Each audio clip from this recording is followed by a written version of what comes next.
Era uma mensagem de Leonardo. Por favor, me encontre amanhã. Há mais coisas que você precisa de saber. No dia seguinte, contra o seu bom senso, ela foi. Encontrou-se com Leonardo num café discreto. Ele parecia exausto, preocupado. Eu não devia estar a fazer isto, disse ele. É perigoso. Diga de uma vez, Leonardo. Ele contou-lhe mais detalhes, meias verdades misturadas com mentiras, pintando um quadro de Yves como um monstro corporativo capaz de tudo para conseguir o que queria. Kayla sentia-se afogar em informações, sem saber em que acreditar. Quando ela voltou para o prédio, sentiu um arrepio. Parada em frente ao lobby, como se estivesse à sua espera, estava Yves. O seu rosto era uma máscara de fúria contida.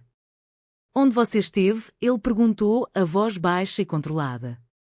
Eu fui passear, mentiu ela. Passear com o seu ex-namorado, ele cuspiu as palavras. Ele tinha-a seguido? Ou tinha seguranças a vigiá-la? A ideia era sufocante. Nesse exato momento, Leonardo apareceu na esquina, a correr na direção deles. Kayla, você esqueceu o seu? Ele parou abruptamente ao ver Yves. Os dois homens encararam-se, uma tensão elétrica a crepitar entre eles. Fique longe dela, rosnou Yves, dando um passo à frente, o seu corpo a proteger Kayla instintivamente. Ou o quê? Vai arruinar-me como fez com o pai dela, provocou Leonardo, um sorriso malicioso nos lábios. A fúria nos olhos de Yves era assustadora. Ele agarrou o braço de Kayla. Vamos para dentro. Agora. A sua mão era como uma garra de aço. Ele praticamente arrastou-a para o elevador, deixando Leonardo para trás com um sorriso vitorioso. O silêncio no elevador era mais pesado do que qualquer grito. A desconfiança de Kayla, alimentada pelas palavras de Leonardo, agora estava em guerra com o estranho instinto protetor que ela acabara de testemunhar em Yves. Quando chegaram à penthouse, Yves finalmente a soltou. Ele andou de um lado para o outro, como um animal enjaulado, antes de se virar para ela, a dor e a raiva lutar no seu rosto. Eu avisei-o para ficar longe de si. Você não é meu dono, gritou Kayla, a frustração explodir. O seu telemóvel vibrou na sua mão. Era outra mensagem de Leonardo, enviada momentos antes de Yves a ter arrastado. Kayla olhou para o ecrã, as palavras a saltarem-lhe à vista, a roubarem-lhe o ar dos pulmões. Ele está a destruir-te como destruiu a sua antiga noiva. Descobre o que aconteceu com a Lara. Lara. O nome pairou no ar entre eles, uma bomba por explodir. Lara. O nome ecoou na mente de Kayla durante toda a noite. Era uma presença fantasma na penthouse, uma pergunta por responder que mantinha acordada, a olhar para o teto do seu quarto luxuoso. Quem era Lara? E o que lhe tinha acontecido? O aviso de Leonardo, embora vindo de uma fonte duvidosa, tinha um peso de verdade terrível. Ele conectava-se à reação de Yves à sua cicatriz, ao seu pesadelo, à porta trancada. Na manhã seguinte, com o coração a bater forte, Kayla fez o que qualquer pessoa na sua situação faria. Sentou-se em frente ao seu portátil e digitou Yves Alencar e Lara no motor de busca. Os resultados apareceram instantaneamente, uma avalanche de artigos de notícias antigas. As manchetes eram brutais na sua simplicidade. CEO Yves Alencar envolvido em acidente de carro fatal. Noiva de magnata morre em colisão na Serra de Campos do Jordão. Lara Vasconcelos, herdeira de império hoteleiro, vítima de tragédia. Kayla clicou num dos links, as suas mãos a tremer. Havia fotografias. Uma foto de um carro desportivo de luxo, reduzido a um monte de metal retorcido. Outra foto mostrava um Yves mais jovem, o cabelo despenteado, o rosto coberto de sangue e de um desespero tão profundo que era quase palpável, a ser amparado por paramédicos. E havia uma foto de Lara. Ela era deslumbrante. Loiro, sorridente, a olhar para Yves com uma adoração clara numa fotografia de um evento social. Kayla leu os artigos, um após o outro. O acidente aconteceu há 5 anos. Yves estava a conduzir. A estrada estava molhada, havia nevoeiro. Perdeu o controle do carro numa curva. Ele sobreviveu com ferimentos ligeiros e uma costela partida. Ela morreu no local. A investigação policial concluiu que foi um acidente trágico, sem indícios de crime. Mas as colunas de social média da época contavam uma história diferente. Sussurros sobre a velocidade a que ele conduzia, sobre uma possível discussão antes do acidente. Nada provado, apenas especulação venenosa que pintava Ivo não como uma vítima, mas como culpado. Kayla fechou o portátil, sentindo-se enjoada. A tragédia era real, muito maior do que ela imaginara. E explicava tanta coisa. A frieza, os muros, a dor que ela via nos seus olhos por vezes. Mas também alimentava a narrativa de Leonardo, um homem que destrói tudo o que toca. Mais tarde nesse dia, Beatriz apareceu na penthouse, como sempre, com o seu sorriso amável e a sua aura de preocupação maternal. Querida, você parece pálida. Está tudo bem? Perguntou ela, sentando-se ao lado de Kayla no sofá. Kayla hesitou, mas a necessidade de compreender era mais forte do que a sua cautela. Beatriz, eu descobri sobre a Lara. O sorriso de Beatriz vacilou por um instante, substituído por uma expressão de tristeza profunda. Ela suspirou, um som longo e pesado. Ah, querida! Eu receava que este dia chegasse. Ela pegou na mão de Kayla. A sua pele era macia e quente. Foi uma tragédia terrível. Ivo nunca mais foi o mesmo. Ele amava-a tanto, e a culpa transformou-o. Transformou-o como? Perguntou Kayla, a voz um sussurro.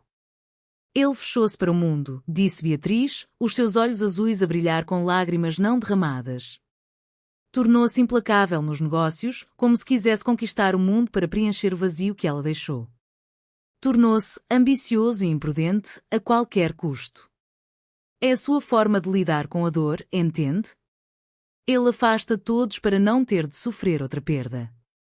Cada palavra era como uma gota de veneno a confirmar as suspeitas de Kayla. A história de Beatriz, contada com tanta compaixão, encaixava-se perfeitamente nas insinuações de Leonardo. Formava um quadro coerente de um homem quebrado e perigoso. Naquela noite, Kayla tentou falar com Ivo. Encontrou-o no seu escritório, rodeado por ecrãs brilhantes.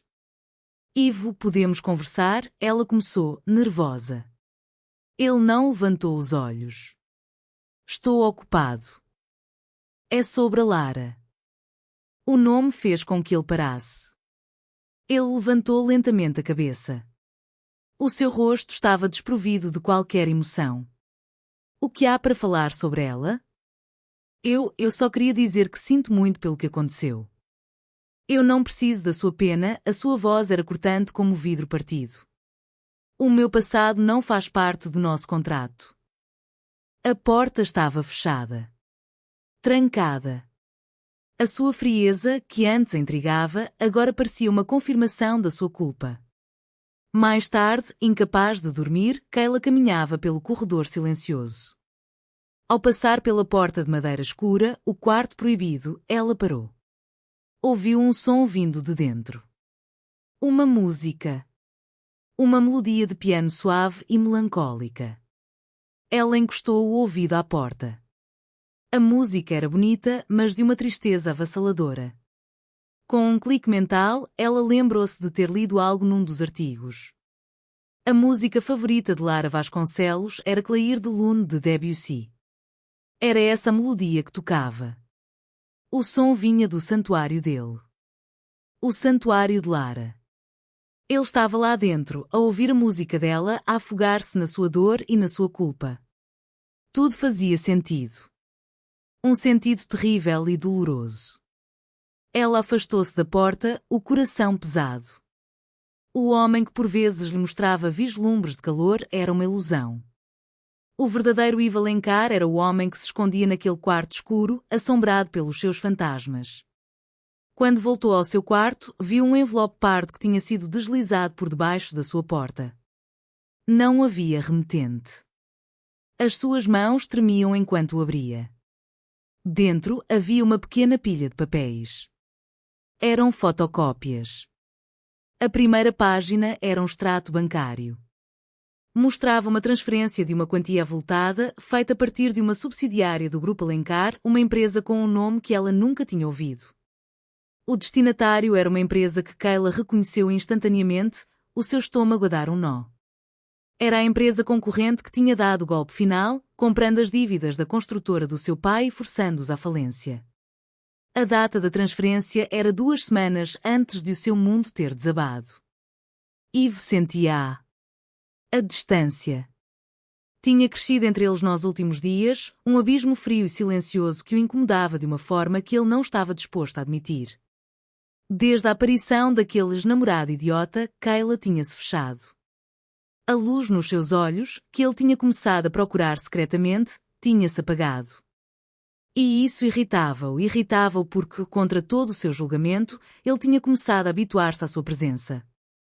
Ao som suave do seu lápis a deslizar no papel na varanda. Ao cheiro do seu shampoo no corredor. Ao caos organizado dos seus livros de arquitetura na mesa de cabeceira. Ela era uma anomalia de calor e vida na sua existência estéril. E ele estava a começar a gostar disso. Num impulso raro, ele saiu do escritório mais cedo. Passou por uma pequena galeria de arte e algo lhe chamou a atenção. Um conjunto de lápis de desenho profissionais, de fabrico alemão, numa caixa de madeira elegante. Ele lembrou-se da forma como ela olhava para os seus próprios lápis, gastos pelo uso. Sem pensar muito, comprou-os. Não era um presente, disse a si mesmo. Era uma ferramenta. Uma ferramenta para que ela continuasse a fazer a única coisa que parecia dar-lhe alguma paz naquela casa. Ele chegou à penthouse com a caixa na mão, sentindo-se estranhamente nervoso, quase adolescente. Esperava talvez encontrar Kayla na sala ou na varanda. Em vez disso, encontrou-a de pé no meio da sala de estar, como uma estátua. A sua postura era rígida, o seu rosto uma máscara de gelo que rivalizava com a sua própria. Ela estava à espera dele. Precisamos de conversar, disse ela, a sua voz desprovida de qualquer calor. Ivo pousou a caixa de lápis sobre uma mesa lateral, o gesto a parecer subitamente tolo e deslocado. Aconteceu alguma coisa? Em resposta, ela atirou uma pasta de documentos para a mesa de centro de vidro. O som do papel a bater na superfície foi agudo e violento. Isto aconteceu, disse ela, a voz a tremer de uma raiva contida. Ivo pegou nos papéis. O seu olhar percorreu o extrato bancário, o nome da subsidiária, o nome do destinatário. A sua mente de CEO processou a informação em segundos. Era uma armadilha.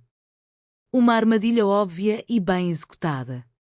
A transferência era real, mas o contexto estava torcido. Era um pagamento de uma disputa legal antiga, nada a ver com a construtora Mendes. Mas a forma como estava apresentada era condenatória. Ele levantou os olhos para ela. E o que viu partiu algo dentro dele. Não era confusão no seu rosto. Era acusação. Era certeza. Ela já o tinha julgado e condenado. Você pegou em tudo. Na empresa do meu pai. Na minha vida. No meu futuro, a voz dela subiu de tom, a dor a transformar-se em fúria. E depois veio oferecer-se como salvador.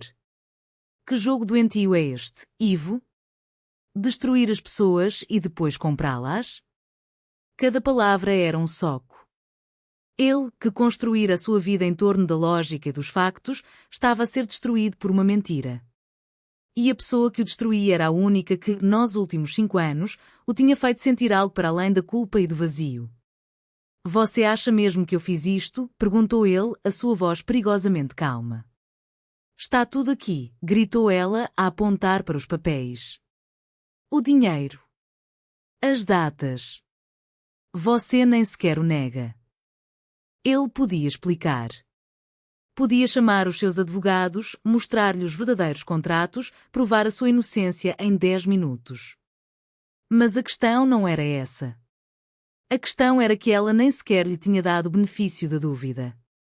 Ela tinha acreditado na pior versão dele sem hesitar. Tinha olhado para ele e visto um monstro. E essa dor, a dor da desconfiança dela, misturou-se com a dor antiga da perda. De repente, não era Kayla que estava à sua frente. Era o mundo inteiro a acusá-lo. Eram os pais de Lara a olharem para ele com ódio no funeral. Eram os sussurros, as acusações veladas.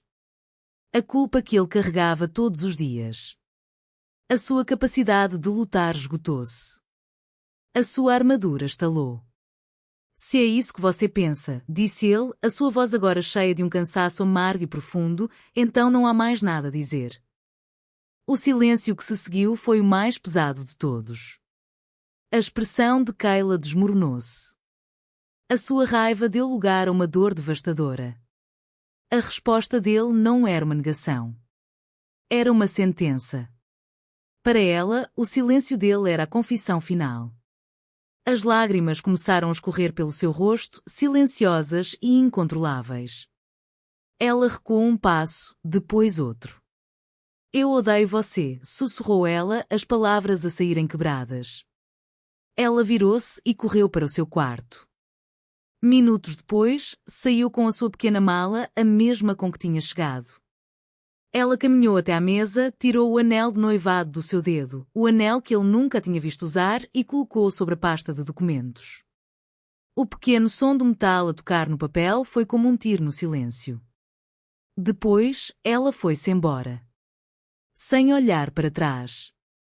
E ficou imóvel a ouvir os seus passos a afastarem-se, o som suave da porta da frente a fechar-se, o dinho distante do elevador a chegar. Sozinho. Ele estava sozinho outra vez. Uma fúria cega e impotente apoderou-se dele. Com um grito que rasgou a sua própria garganta, ele deu um soco na parede de gesso ao seu lado. A dor aguda que lhe percorreu a mão foi uma distração bem-vinda da dor no seu peito. A parede estalou, um buraco a formar-se à volta dos seus nós dos dedos ensanguentados. Ele olhou para a sua mão a tremer, para o sangue escorrer lentamente. O anel dela brilhava sobre os papéis falsos. A caixa de lápis, esquecida, estava na mesa ao lado. Ele tinha perdido. De novo. Tinha permitido que alguém se aproximasse, e tinha-a perdido. Tudo de novo, sussurrou ele para o vazio da penthouse, a sua voz um eco quebrado da sua alma estilhaçada. Kayla saiu para a noite de São Paulo sentindo-se oca por dentro. As luzes da cidade, que antes a fascinavam, agora pareciam zombar dela, brilhantes e indiferentes à sua dor. Ela pegou um táxi sem um destino certo, acabando por pedir para ir para o apartamento de sua melhor amiga, Ana, a única pessoa a quem ela podia recorrer. Ana acolheu-a sem fazer muitas perguntas, apenas a abraçou enquanto Kayla chorava, uma torrente de lágrimas amargas de raiva, traição e uma tristeza que ela não conseguia nomear. Nos dias seguintes, Kayla ficou num estado de torpor. Mas a sua mente, habituada a resolver problemas, a encontrar padrões e a ver falhas em estruturas, não conseguia desligar. Mesmo no meio da sua dor, algo incomodava. A história era demasiado perfeita. As provas tinham-lhe sido entregues de bandeja, primeiro por Leonardo, depois pelo envelope anónimo. Era tudo demasiado fácil. Numa tarde chuvosa, enquanto olhava fixamente para as cópias dos documentos que tinha trazido consigo, o seu olhar de arquiteta notou algo que a sua dor tinha ofuscado. Uma assinatura. Num dos documentos de transferência, a assinatura do gerente da subsidiária parecia estranha. A pressão da caneta era demasiado uniforme, as curvas ligeiramente hesitantes. Parecia uma assinatura desenhada, não escrita. Uma falsificação. Uma pequena faísca de dúvida acendeu-se no meio do seu desespero. E se ela estivesse errada? E se tivesse condenado um homem inocente? A vergonha daquela possibilidade era quase tão má quanto a dor da traição. Ela não podia voltar atrás. Não podia simplesmente bater à porta de Ivo e dizer acho que me enganei. Precisava de ter a certeza. Precisava de provas tão concretas como as que pensava ter tido antes.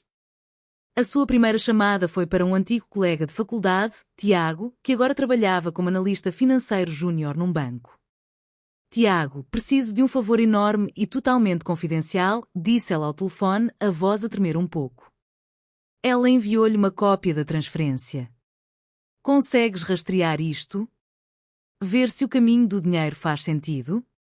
2 dias depois, Tiago ligou de volta, a sua voz excitada. Keila, isto é muito estranho. A empresa de onde o dinheiro saiu e a que o recebeu, embora pareçam não ter ligação, são ambas controladas por uma holding nas Ilhas Caimão. E adivinha quem é um dos beneficiários dessa holding? Um tipo chamado Leonardo Bastos. O mundo de Keila parou. Leonardo. O seu ex-namorado prestável e preocupado. O homem que a tinha avisado. Era ele. Ele estava por trás de tudo. A raiva substituiu a dor, uma raiva fria e focada. Ele não só a tinha manipulado, como tinha usado a sua dor para os seus próprios fins. Mas ele não podia ter feito isto sozinho. A informação era demasiado interna, demasiado precisa. Ele precisava de ajuda de alguém de dentro do Grupo Alencar. E só havia uma pessoa que lhe tinha mostrado uma simpatia excessiva, que tinha cuidadosamente alimentado as suas suspeitas sobre Ivo. Beatriz. Keila sentiu um calafrio. A madrasta doce e carinhosa. A imagem do seu sorriso amável agora parecia sinistra. Ela precisava de apanhá-los. Sabendo que a festa anual de caridade do Grupo Alencar estava a aproximar-se, Keila elaborou um plano. Conseguiu um convite através de Ana, cujo chefe era um dos fornecedores do evento. Na noite da festa, ela vestiu-se com uma simplicidade elegante, um vestido escuro que a fazia passar despercebida. O seu coração martelava contra as costelas enquanto entrava no salão de baile luxuoso. Ela viu Ivo do outro lado do salão. Ele parecia mais magro, mais sombrio.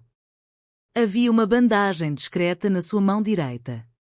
Os seus olhos encontraram-se por um segundo através da multidão e Keila sentiu uma pontada de dor, mas forçou-se a desviar o olhar. Esta noite não era sobre eles. Era sobre a verdade. Ela localizou Leonardo, que estava a conversar animadamente com um grupo de investidores, claramente a desfrutar do seu novo status. Keila aproximou-se dele, a sua expressão neutra. Leonardo. Precisamos de conversar. Ao vê-la, ele empalideceu. Ela guiou para uma varanda mais isolada. O jogo acabou, Leonardo. Eu sei de tudo. A holding, a transferência. Eu sei que foi você. O pânico cintilou nos seus olhos antes de ser substituído por um sorriso arrogante. Você não tem como provar nada. Não tenho, Keila levantou o seu telemóvel. O meu amigo Tiago não só rastreou o dinheiro, como também gravou a nossa conversa, onde ele te menciona como beneficiário. Chama-se obter provas para uma futura ação judicial. E a sua parceira? Acho que a Beatriz não vai gostar de saber que você foi tão descuidado. O nome de Beatriz fez-o vacilar. Você está a fazer bluff. Estou? Naquele momento, como se fosse um sinal, Beatriz aproximou-se deles, o seu sorriso tenso. Leonardo, querido. Está tudo bem? Ela olhou para Keila com um desdém mal disfarçado. O que você está a fazer aqui? Estava apenas a contar ao Leonardo que o meu pai decidiu contratar uma equipa de investigação forense para analisar a falência da empresa, mentiu Keila, a sua voz firme e clara. Eles estão especialmente interessados em transferências internacionais. Imagino que o seu nome, Beatriz, também possa aparecer, já que você tem acesso a tantas informações internas do grupo, não é? O rosto de Beatriz perdeu toda a cor.